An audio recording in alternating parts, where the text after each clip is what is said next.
যে মানুষটাকে ছেড়ে দিতে চাচ্ছেন তার আগে একবার হলেও ভেবে নিন, ওই মানুষটাকে কিছুদিন পর অন্য কারোর সাথে দেখলে সহ্য করতে পারবেন তো?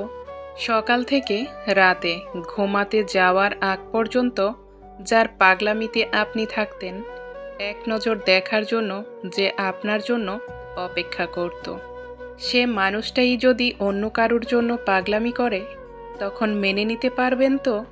একটু পর পর যার ফোনে আপনার মোবাইলে বেজে উঠত, কিংবা আপনি দীর্ঘ সময় আড়াল হলেই আপনার খোঁজ নেয়ার জন্য বেকুল হয়ে থাকত, সেই মানুষটাই যদি আপনার খোঁজ নেওয়া বন্ধ করে দেয়, খারাপ লাগবে না তো আপনার? যদি আপনার খারাপ না লাগে অথবা সহ্য করতে পারেন, মেনে নিতে পারেন, তাহলে মানুষটিকে ছেড়ে দিন। আর যদি বিন্দুমাত্র বুকের ভিতর কষ্ট অনুভব হয়, তাহলে সময় থাকতে মানুষটিকে আগলে রাখেন। জানেন তো, সবাই থেকে যেতে চায় না, যে থাকতে চায় তাকে যত্ন করে রাখতে হয়। একজন গেলে আপনি আরেকজন পাবেন ঠিকই, তবে ওই মানুষটিকে আপনি পাবেন না যাকে আপনি হারিয়ে ফেলেছেন।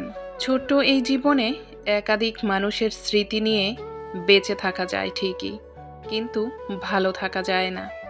জীবনে কোনো একটা সময় আপনি ঠিকই আফসোস করবেন। মনে রাখবেন, কাউকে কষ্ট দিয়ে, আঘাত দিয়ে, ধোঁকা দিয়ে কিছুদিন ভালো থাকা গেলেও আজীবন ভালো থাকতে পারবেন না।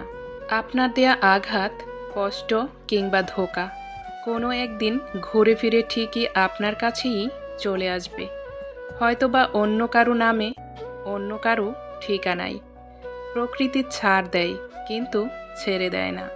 কাউকে না ঠকিয়ে বরং যে থাকতে চায় তাকে যত্ন করে বেঁধে রাখুন।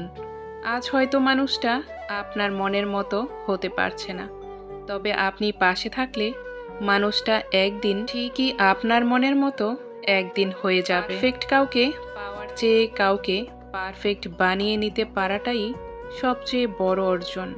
মনে রাখবেন, অভিমান করতে করতে মানুষ একদিন বুঝে যায় তার আবেগ অনুভূতির কোনো মূল্যই নেই সেই মানুষটার কাছে। ধীরে ধীরে নিজেকে গুটিয়ে নেয় তখন।